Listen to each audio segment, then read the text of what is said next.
मैं तुम्हें एक अवसर देता हूं। सूर्य अस्त होने में अभी 2 घड़ी शेष हैं और तुम्हारे अनुज के पास भी।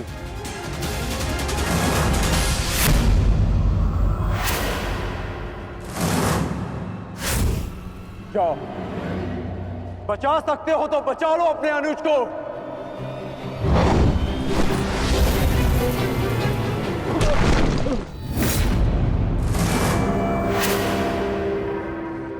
जाओ दुर्योधन, दौड़ाओ अपना रथ और बचा लो दुशासन के प्राण। कर चलो।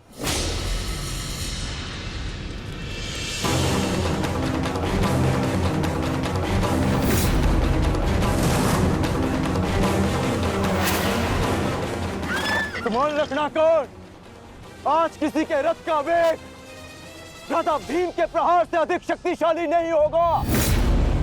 आज पांचाली के अपमान का प्रतिकार लेने से कोई नहीं रोक सकता भ्राता भीम को।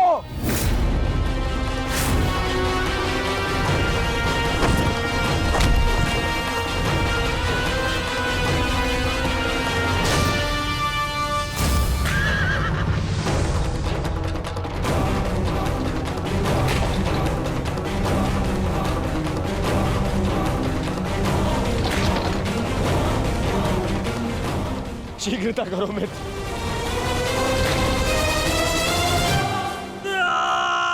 चीखो दुशासन, चीखो। इतना चीखो कि अंधायुक्त तुम्हें सुन तो सके कि जिन्हें द्रौपदी का क्रंदन दिखाई ना दिया उन्हें तेरा ये रुदन सुनाई तो दे। चीखो दुशासन कि संसार को संदेश मिले कि क्यों किसी स्त्री का अपमान नहीं करना चाहिए। एक नारी के टूटे हुए दर्प के टुकड़े जब छाती में चुभते हैं तो कैसा लगता है? गति बढ़ाओ मित्र, मेरा अनुज संकट में है।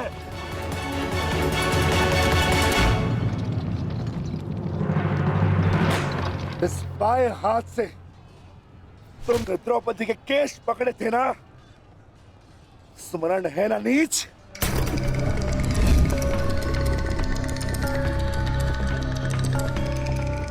तुमने पांचाली का नहीं समस्त नारी जाति का अपमान किया है। आपको तुम्हारे धड़ पर रहने का कोई अधिकार नहीं।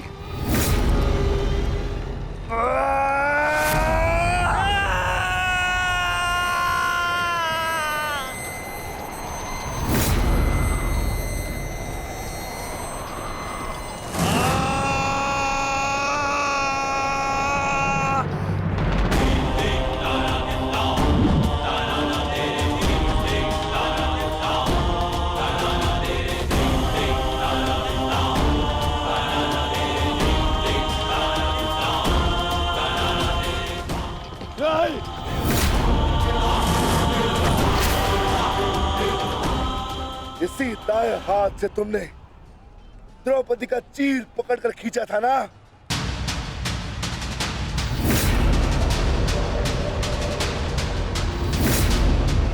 अब चीर क्या, तुम लीर भी नहीं खींच पाओगे।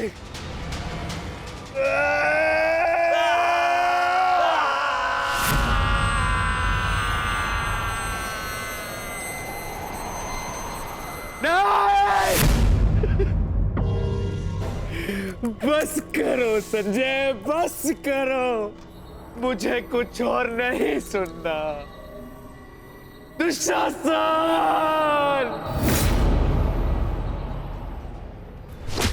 इसी छाती को पीट पीट कर तुमने पुरुषार्थ का ढोल पीटा था ना? अपने पुरुष होने का दम भरा था ना? अब मैं पीटता हूं तुम्हारी छाती।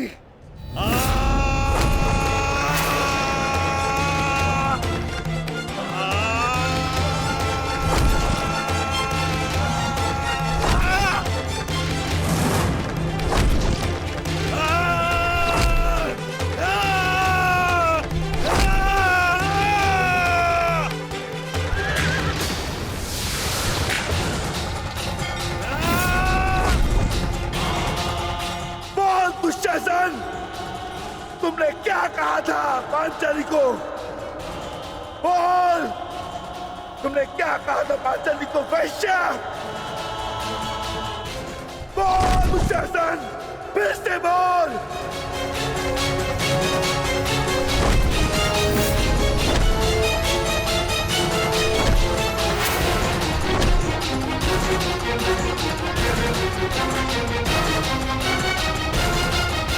बोल दुशासन,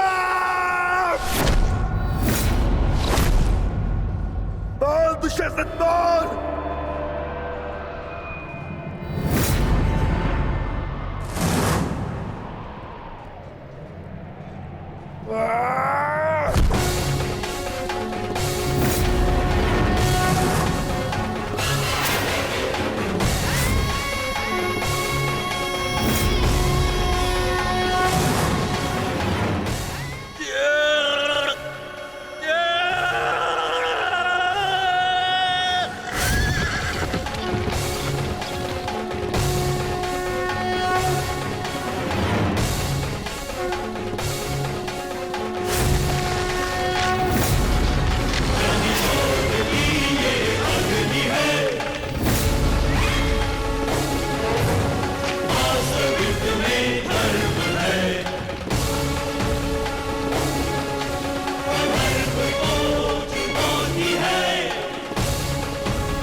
मैं पांडुपुत्र था,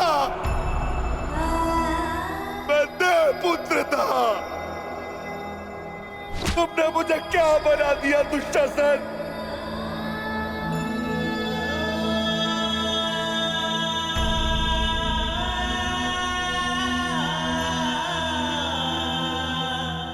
तुमने मुझे पशु बना दिया, तुमने मुझे एक राक्षस बना दिया।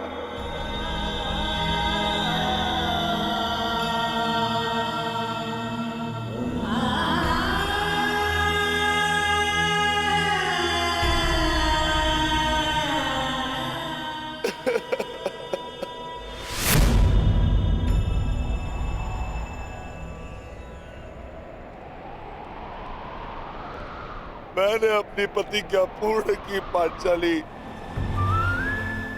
परंतु मेरे प्रश्न का उत्तर पूर्ण नहीं हुआ।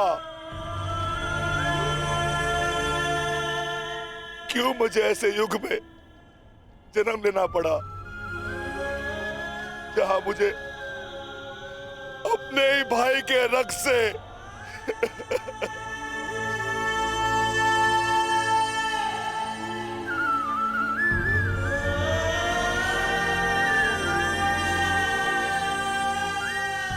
ऐसा क्यों हुआ पांचाली? ऐसा क्यों हुआ?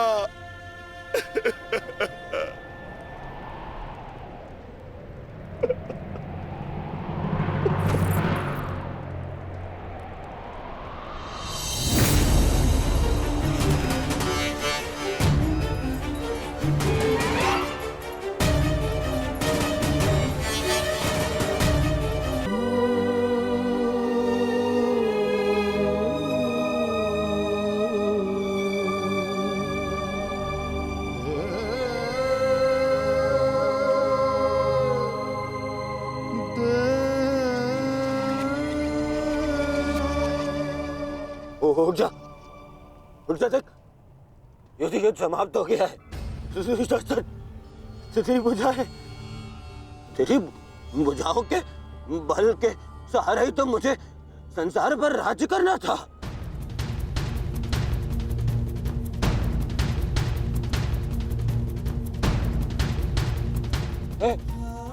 दुशासन, मेरा अनुज नहीं, तेरी आंखें का तू अनुज, मुझे यूं अंधकार में छोड़कर मत जा अनुज। मैं हमारे पिता के भांति अंधा हो जाऊंगा, अंधा हो जाऊंगा। चलो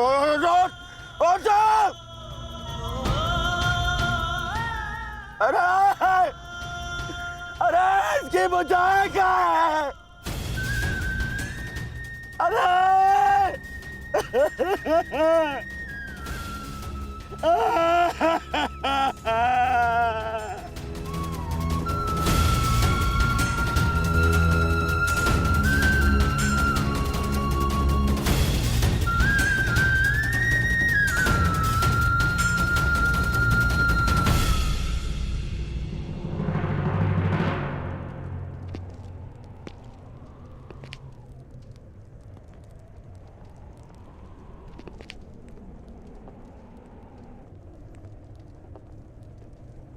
कदाचित तुमने अपने अनुज दुशासन की भुजाओं के बल से ये संसार जीतना चाहा होता दुर्योधन।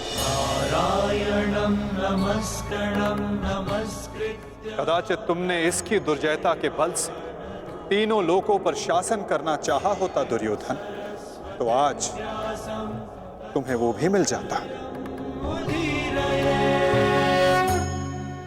परंतु नहीं, तुमने ऐसा नहीं किया दुर्योधन। तुमने अपने अनुज दुशासन के मन में कुटिलता और कुचक्र का षड्यंत्र रच दिया। कदाचित तुमने अपने नेत्रों को उचित मार्ग दिखाया होता दुर्योधन, परंतु तुमने अपनी उन आंखों से महाविनाश का स्वप्न देखा।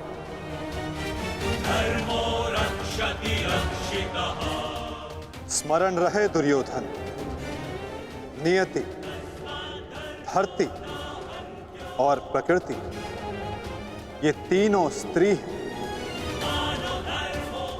और जब जब स्त्री का अपमान होगा, नियति पुरुष के विरुद्ध होगी। धरती उस अपमान का भार नहीं सहेगी और प्रकृति उसे नष्ट कर देगी।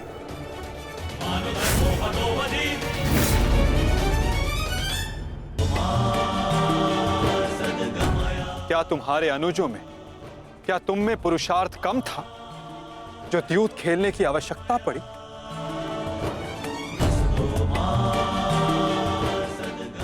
इसी द्यूत के कारण एक स्त्री पहले अपने ही अश्रों में नहाती है और अब अपनों के ही रक्त से।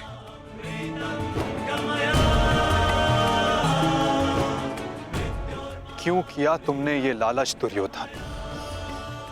क्यों रचा ये कुचक्र? इसी द्यूत, इसी कुचक्र, इसी लालच के कारण रचता है ये युद्ध, ये महाविनाश, ये महाभारत।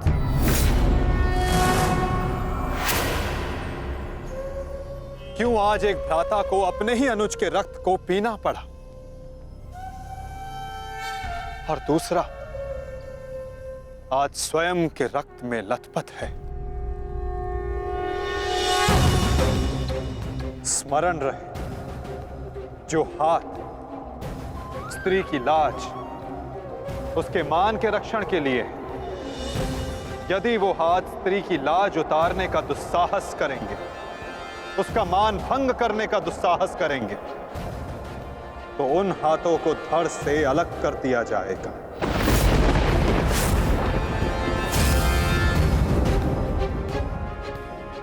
जो वस्त्र हरण करेंगे, उनका प्राण हरण होगा। जब जब किसी की आंखें अनुचित होता देखना स्वीकार करेंगी, तब तब उन आंखों को बंद होना होगा।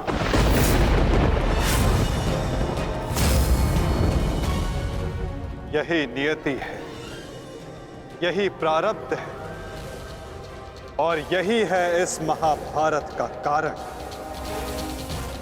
और निवारण।